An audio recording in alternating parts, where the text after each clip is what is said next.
Atos dos Apóstolos. Capítulo 25. As cartas aos Tessalonicenses. A chegada de Silas e Timóteo, vindos da Macedônia, enquanto Paulo se encontrava em Corinto, alegrara muito o apóstolo. Trouxera-lhe boas notícias da fé e caridade dos que haviam aceitado a verdade durante a primeira visita dos mensageiros evangélicos a Tessalônica. O coração de Paulo se comoveu com a mais terna simpatia para com esses crentes que, em meio às provações e adversidades, se haviam mantido fiéis a Deus. Desejou muito visitá-los pessoalmente. Como, porém, isso fosse impossível, então escreveu-lhes. Nessa carta à igreja de Tessalônica, o apóstolo expressa sua gratidão a Deus pelas alegres novas do progresso por eles alcançado na fé. Irmãos, escreveu, ficamos consolados acerca de vós e em toda a nossa aflição e necessidade pela vossa fé, porque agora vivemos, se estáis firmes no Senhor. Porque que ação de graças poderemos dar a Deus por vós, por todo o gozo com que nos regozijamos por vossa causa diante do nosso Deus, orando abundantemente dia e noite, para que possamos ver o vosso rosto e supramos o que falta à vossa fé? Sempre damos graças a Deus por vós todos, fazendo menção de vós em nossas orações, lembrando-nos sem cessar da obra da vossa fé, do trabalho da caridade e da paciência da esperança em nosso Senhor Jesus Cristo, diante de nosso Deus e Pai. 1 Tessalonicenses capítulo 1, verso 2 e 3. Muitos dos crentes de Tessalônica haviam se convertido dos ídolos a Deus, para servir ao Deus vivo e verdadeiro. Eles haviam recebido a palavra em muita tribulação, e seu coração estava cheio do gozo do Espírito Santo. O apóstolo declarou que, em sua fidelidade em seguir ao Senhor, haviam eles sido exemplo para todos os fiéis na Macedônia e Acaia.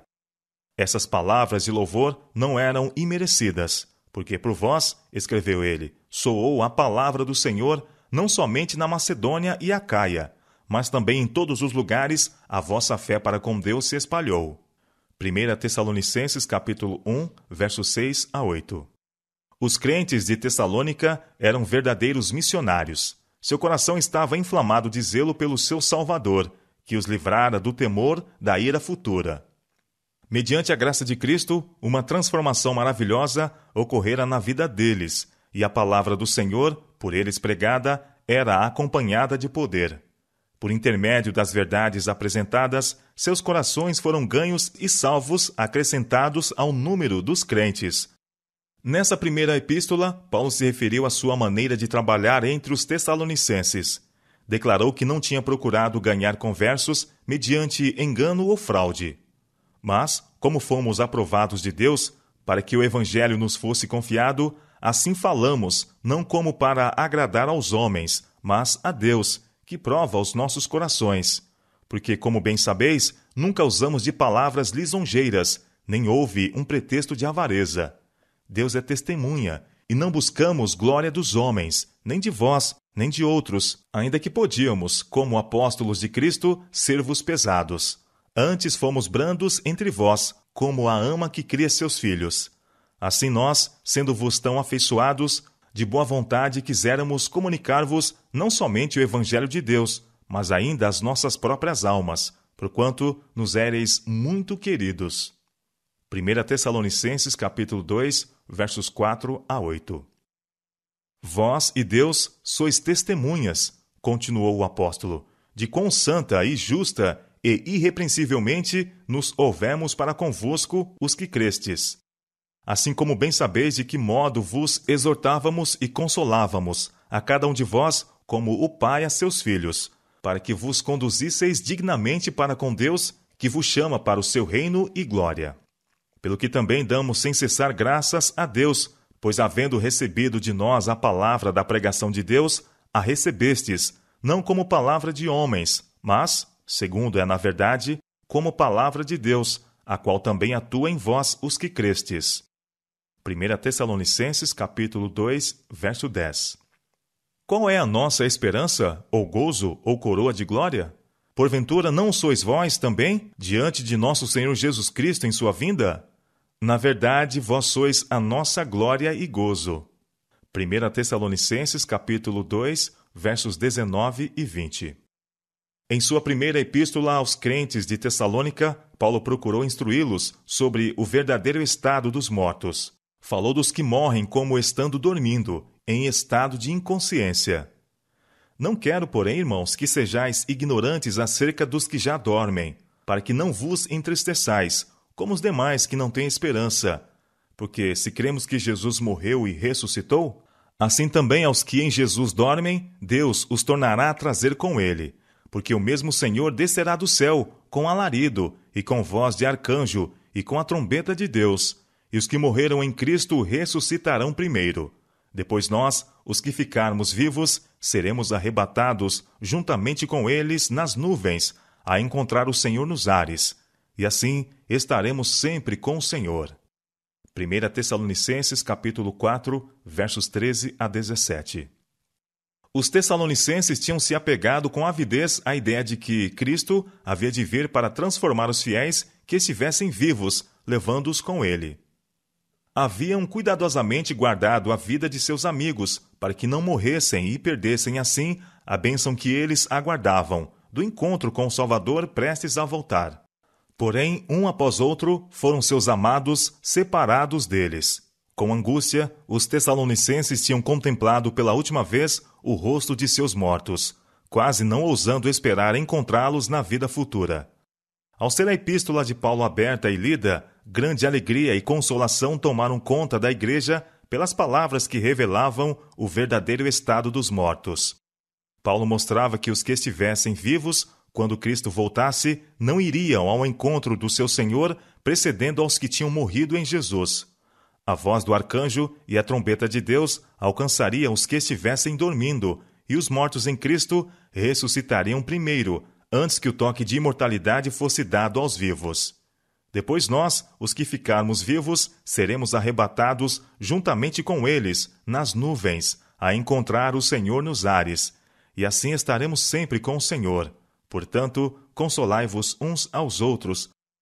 1 Tessalonicenses capítulo 4, versos 17 e 18. A esperança e a alegria que essa afirmação levou à jovem igreja de Tessalônica mal pode ser por nós apreciada. Eles creram na carta que lhes foi enviada por seu pai no Evangelho, apreciaram-na e seu coração se comoveu de amor por Paulo. Ele lhes havia falado antes dessas coisas, mas nesse tempo a mente deles tinha dificuldade em compreender doutrinas que pareciam novas e estranhas, e não é de surpreender que a força de alguns pontos não lhes tivesse ficado vividamente impressa na mente. Mas eles estavam famintos da verdade, e a epístola de Paulo deu-lhes nova esperança e alento, e mais firme fé em Cristo, e mais profunda afeição por aquele que, por intermédio de sua morte, tinha trazido à luz vida e imortalidade.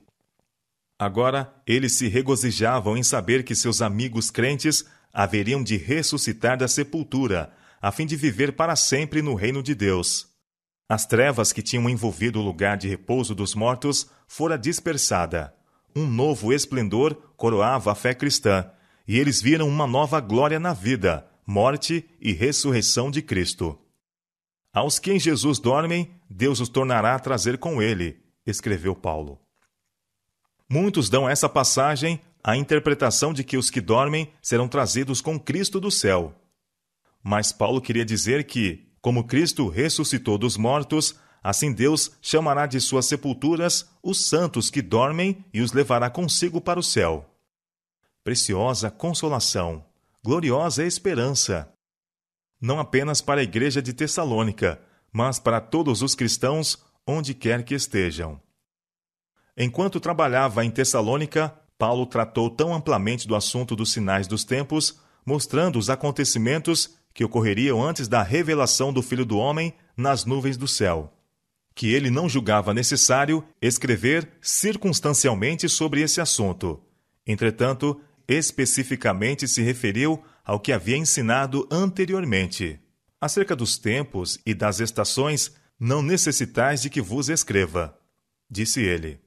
Porque vós mesmos sabeis muito bem que o dia do Senhor virá como o ladrão de noite, pois que quando disserem a paz e segurança, então lhe sobrevirá repentina destruição. 1 Tessalonicenses capítulo 5, versos 1 a 3. Muitos há no mundo hoje que fecham os olhos às evidências dadas por Cristo para advertir os homens sobre sua vinda. Buscam aquietar toda a apreensão, ao mesmo tempo em que os sinais do fim se cumprem rapidamente e o mundo se apressa em direção ao tempo em que o Filho do Homem se revelará nas nuvens do céu. Paulo ensina ser pecaminoso mostrar-se indiferente aos sinais que devem preceder a segunda vinda de Cristo.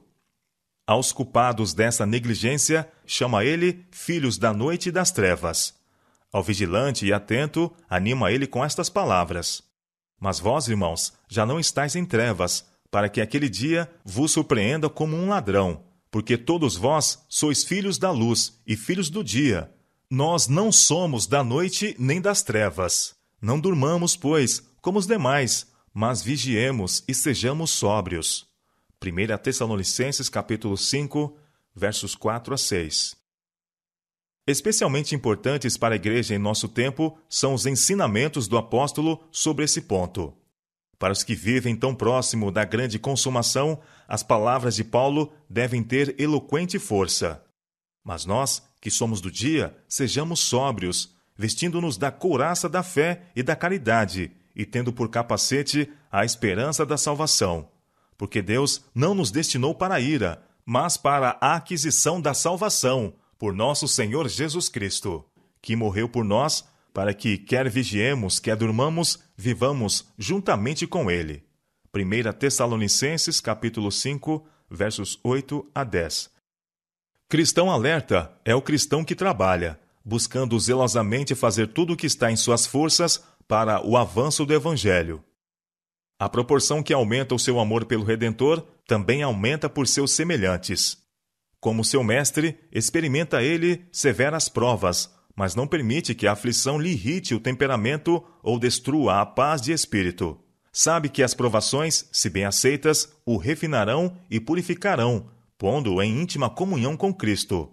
Os que são participantes das aflições de Cristo também participarão de sua consolação e, por fim, de sua glória. E rogamo-vos, irmãos, continua Paulo em sua carta aos Tessalonicenses, que reconheçais os que trabalham entre vós e que presidem sobre vós no Senhor, e vos admoestam, e que os tenhais em grande estima e amor, por causa da sua obra. Tende paz entre vós. 1 Tessalonicenses capítulo 5, versos 12 e 13. Os crentes de Tessalônica foram muito incomodados por homens que chegaram ao seu meio com opiniões e doutrinas fanáticas. Alguns andavam desordenadamente, não trabalhando, fazendo coisas vãs. 2 Tessalonicenses capítulo 3, verso 11. A igreja havia sido devidamente organizada e seus oficiais tinham sido designados a fim de agirem como pastores e diáconos. Porque haviam alguns rebeldes e impetuosos que recusavam sujeitar-se aos que exerciam os cargos de autoridade na igreja. Não somente se arrogavam o direito de exercer o juízo pessoal, mas o de impor publicamente suas opiniões à igreja. Em vista disso, Paulo chamou a atenção dos tessalonicenses para o respeito e a consideração devidos aos que haviam sido escolhidos para ocupar os cargos de autoridade na igreja.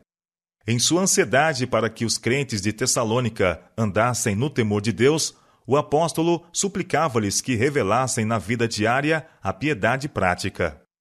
Finalmente, irmãos, escreveu, vos rogamos e exortamos no Senhor Jesus, que assim como recebeste de nós, de que maneira convém andar e agradar a Deus, assim andai, para que continueis a progredir cada vez mais, porque vós bem sabeis que mandamentos vos temos dado pelo Senhor Jesus, porque esta é a vontade de Deus, a vossa santificação, que vos abstenhais da prostituição.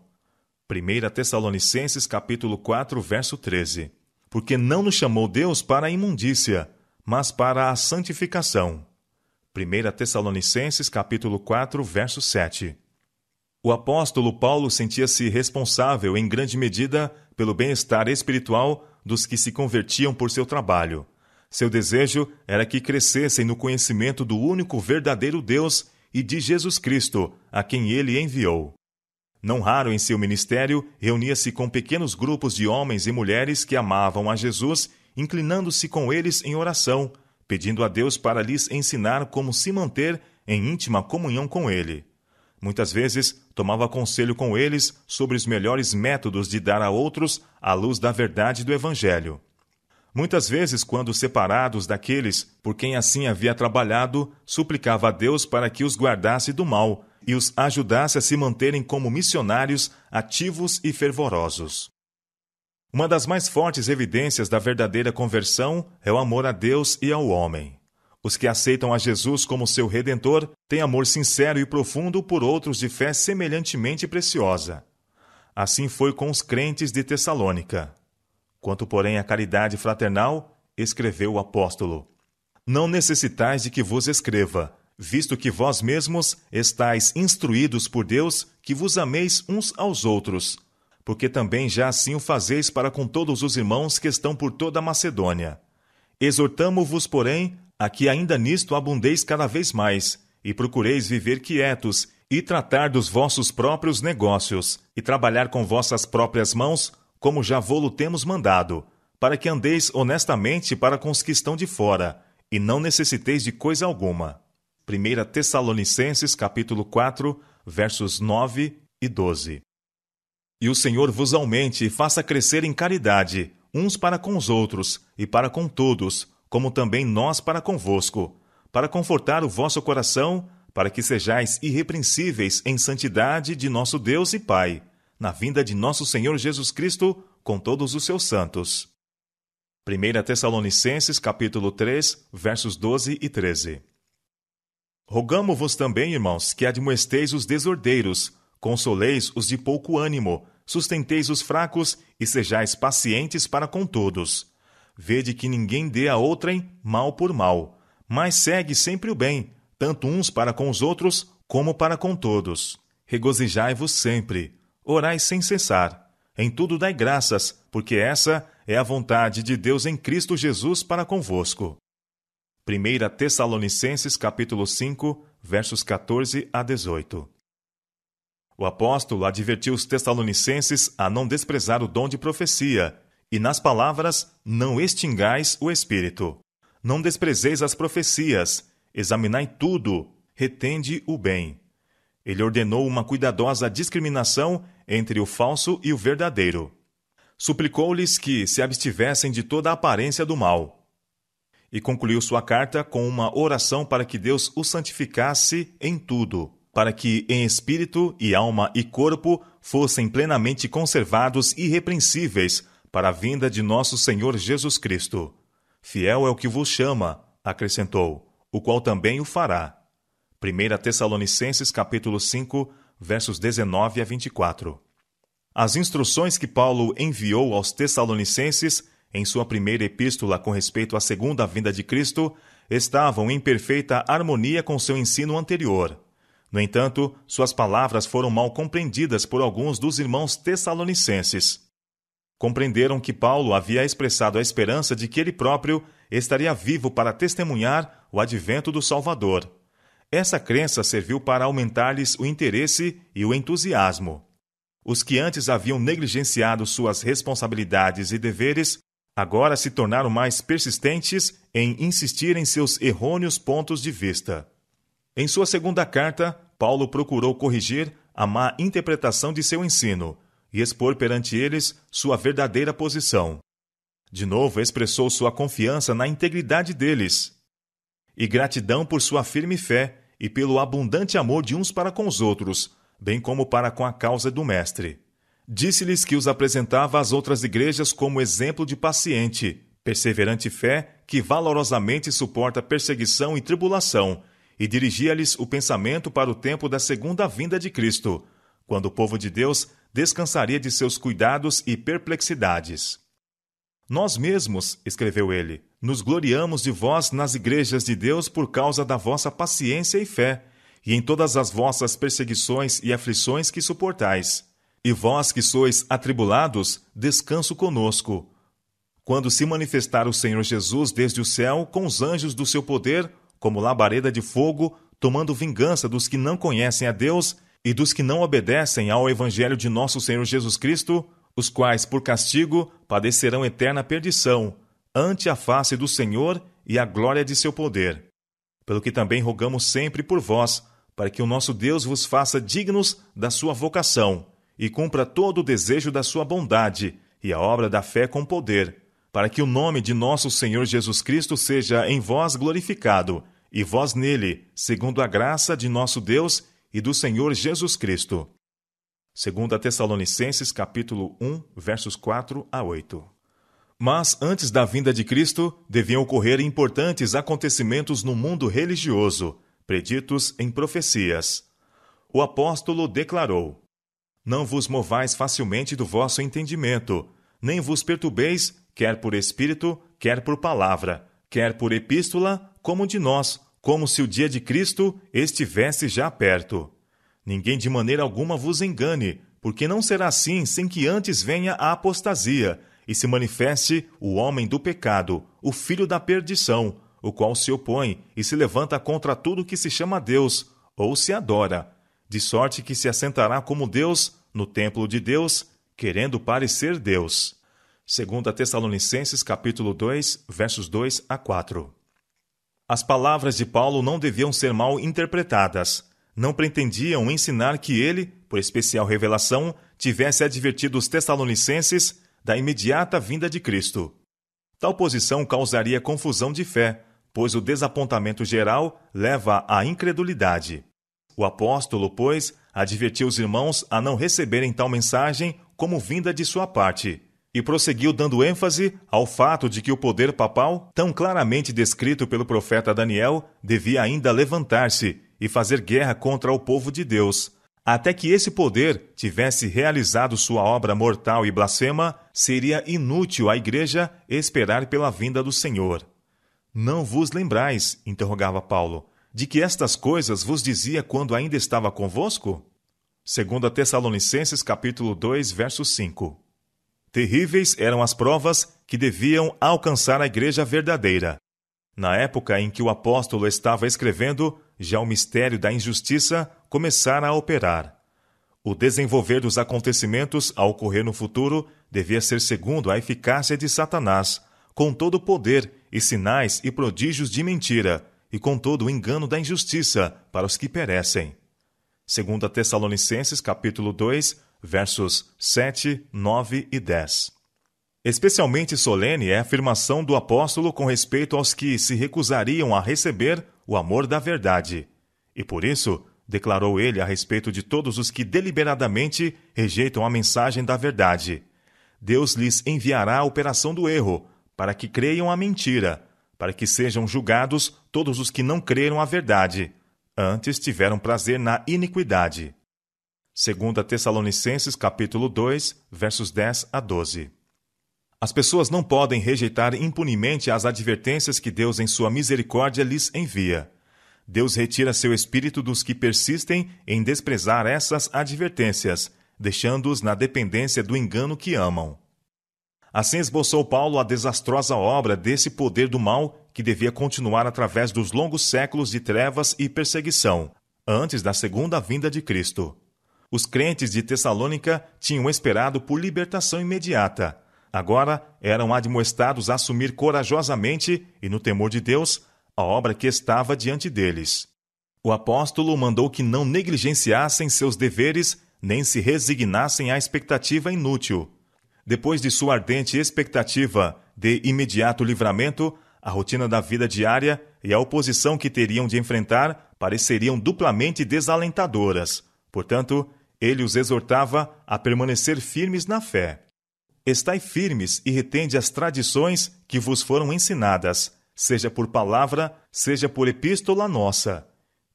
E o próprio nosso Senhor Jesus Cristo, nosso Deus e Pai, que nos amou e em graça nos deu uma eterna consolação e boa esperança, console os vossos corações e vos conforte em toda a boa palavra e obra.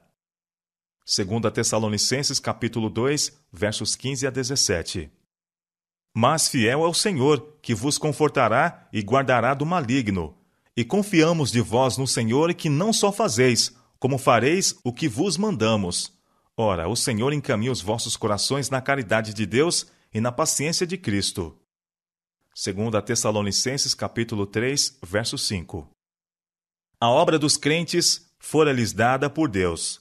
Por seu fiel apego à verdade, deviam eles dar a outros a luz que haviam recebido. O apóstolo os encorajou a não se cansarem de fazer o bem, e apontou-lhes seu próprio exemplo de diligência em assuntos temporais como enquanto trabalhava. Mesmo enquanto trabalhava, com incansável zelo na causa de Cristo. Reprovou os que se haviam entregado ao despertamento irrazoável e sem objetivo, e mandou que estes, trabalhando com sossego, comessem o seu próprio pão. 2 Tessalonicenses capítulo 3, verso 12. Também ordenou à igreja que separasse de sua comunhão qualquer pessoa que persistisse em desrespeitar as instruções dadas pelos ministros de Deus.